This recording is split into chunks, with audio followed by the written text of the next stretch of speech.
included. Despite the government's press funding preventing a formal merger, they'll hope that one day all of these lines will be merged together to create a seamless, efficient network to move the country's freight and passengers. The ultimate goal will eventually come true with the creation of the Burlington Northern Railroad on March 2nd, 1970. By that time, though, the world was an entirely different place.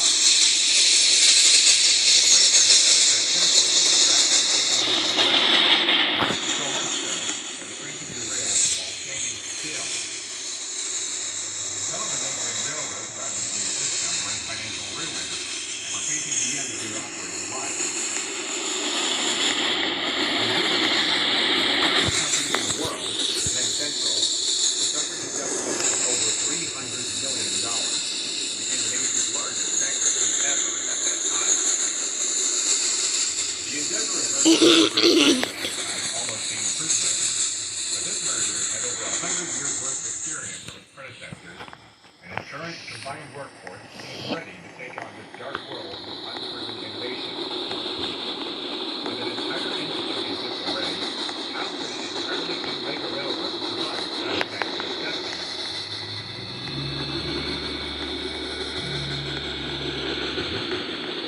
1970? I don't know about carrying a bunch of rolling stock.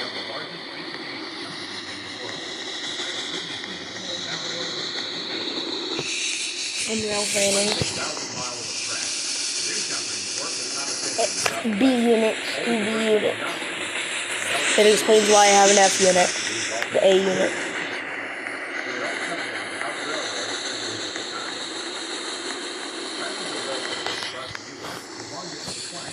I didn't know Burlington Northern could pull coach trains. Thought it was just a freight company. Oh yeah, sure.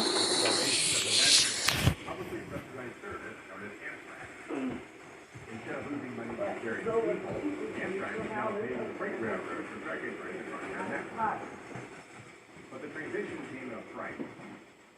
One train that would be discontinued was the daytime streamliner between Chicago and Seattle, named Western Star. This daytime sightseeing train carried the Mail and Express leftovers from the flagship Empire builder, which helped cover its own costs. But freight railroads were not allowed to keep some of their passenger trains under their wing and let Amtrak handle all the money losers. It was an all-or-none scenario. The solution was to transfer this Mail and Express revenue into a freight train, but not a typical slow-moving, low-priority one. What Burlington Northern devised was an expedited, high-speed freight service reaching from Chicago to Seattle in as little as 50 hours. The train itself was an understatement. 1 locomotive and 10 flat cars carrying trailers. In actuality, though, it was the hottest train to ever run on BN's system. Carrying trailers on flat cars were nothing new, having been pioneered since before World War II. Although interstates were now giving trucks a competitive edge, piggyback service offered intermodal flexibility for shipping containers that could be moved by road, rail, and sea. Down south, the Santa Fe Railway was offering a similar service that they branded as the world's fastest freight train. The Super C was charging a premium with carrying trailers with auto parts, electronics, and even U.S. mail between Chicago and Los Angeles in exactly 40 hours, or less. A similar service was offered between the two cities between the Union Pacific and the Chicago and Northwestern, offering a slightly lower price service in just 50 hours. Burlington Northern would be the one and only railroad to offer an expedited delivery to the Northwest. When the later named Pacific Zip would arrive in Seattle, the same trailers and containers could be loaded onto a freighter for sailing to Japan and other parts of the Orient. Conversely, they could be transferred back to the tractor trailers for local distribution to consumers. Intermodal shipping was a hot commodity that would only get hotter in the coming decades. This, however, would only be the start. Earlier in the decade, the federal government signed off on the Clean Air Act, which was made to reduce how much CO2 emissions would be released into the atmosphere. One of the biggest targets was to wrangle with were power stations, which burned bituminous coal being mined throughout the Appalachian Mountains. Although abundant and cheap to extract, the exhaust gases from burning this coal were and producing acid rain in natural surroundings. Alternative fuels, such as natural gas, were in its infancy, and renewables were like science fiction. Over in the Powder River Basin, located between Montana and Wyoming, mass beams of coal are found to have a much lower sulfur content than what was being probably mess with him. As it happened, the Burlington Old Vein Line set a clear path right through the middle of these coal fields, which had moved 4 million tons in the first year. 4 years later, BN mined and moved 300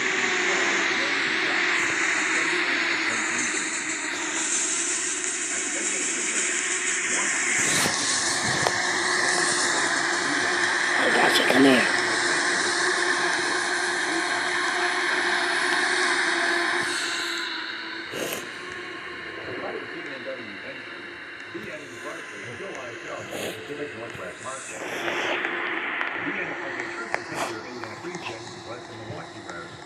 Pacific Coast extension had been operating at a loss for several years, which led to suffering maintenance, which led to slow travel times over rickety tracks. BN's 2 routes across the Rockies, the old north,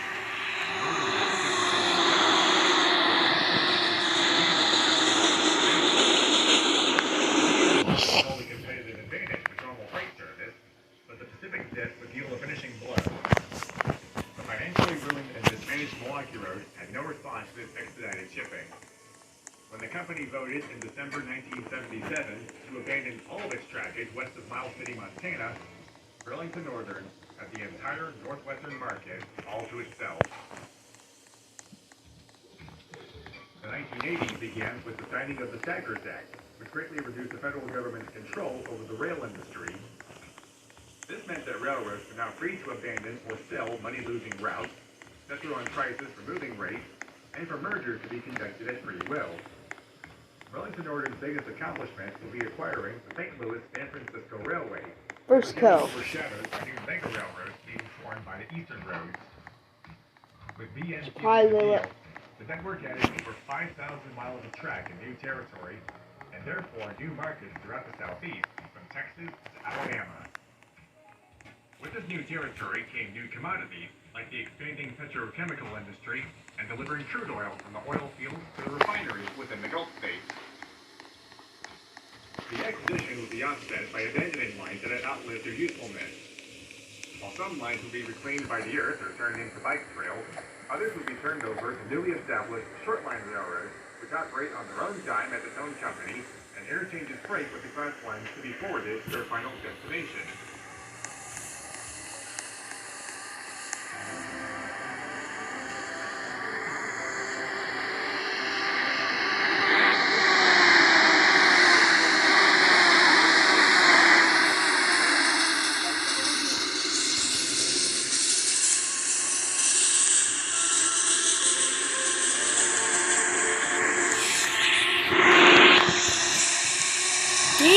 CSX works with BNSF too?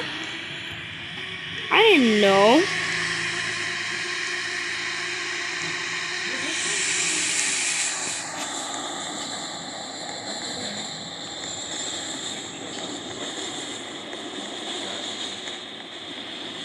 Alright. I'm stuck.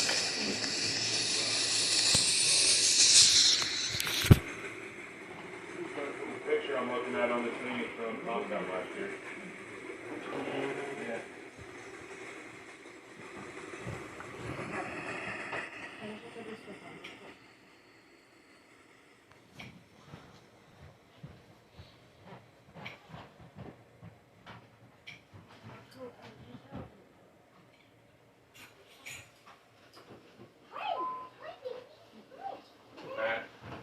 Yeah. Sit your butt down. No one asked you to get up, did they? Lay down. Lay down.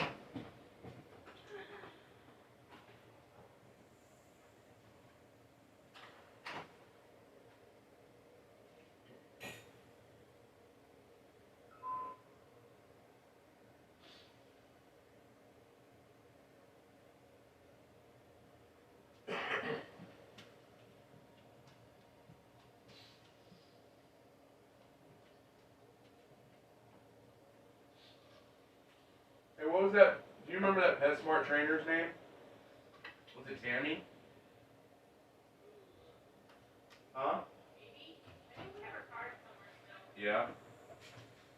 So, Kelsey, the lady I work with and stuff, they just got a new Rottweiler. Oh yeah. Yeah, I saw it yesterday on her Facebook. They just got a little Rott pup. Back. Go back up. Hey. You were told to get back.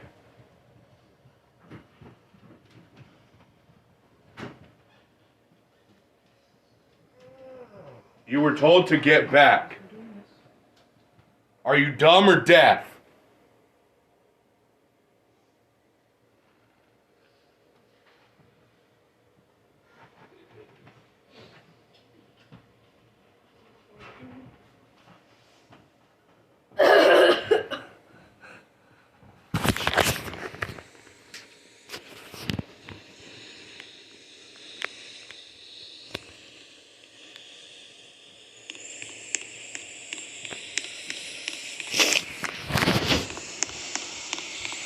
Hopefully hers is good.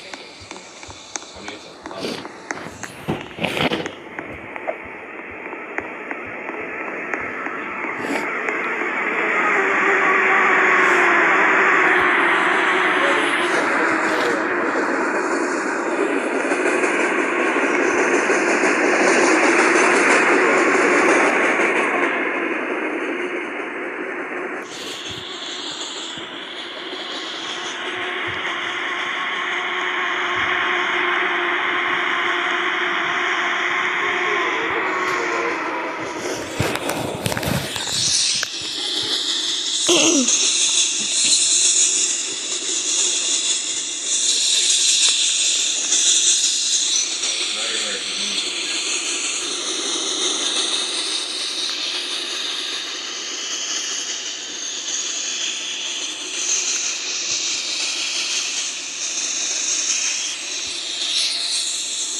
That's all stuff for later.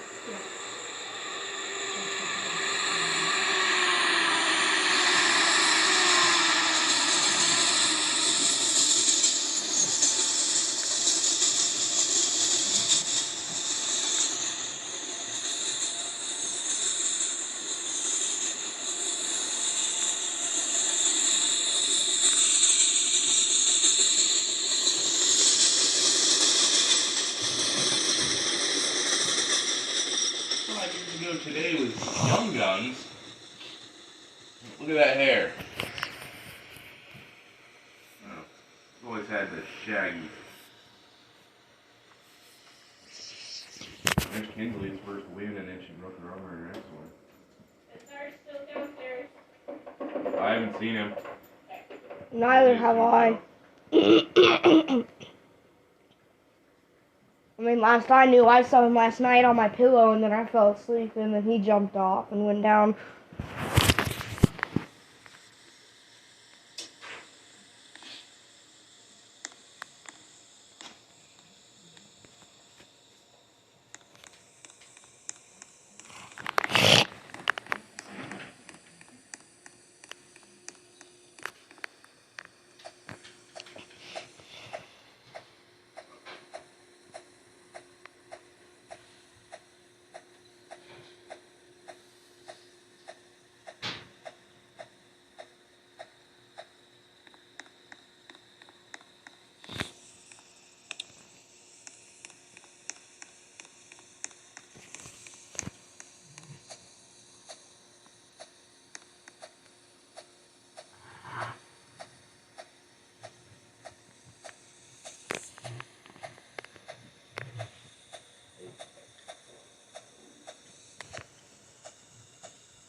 How about we lock and put away the phone until we're going to talk?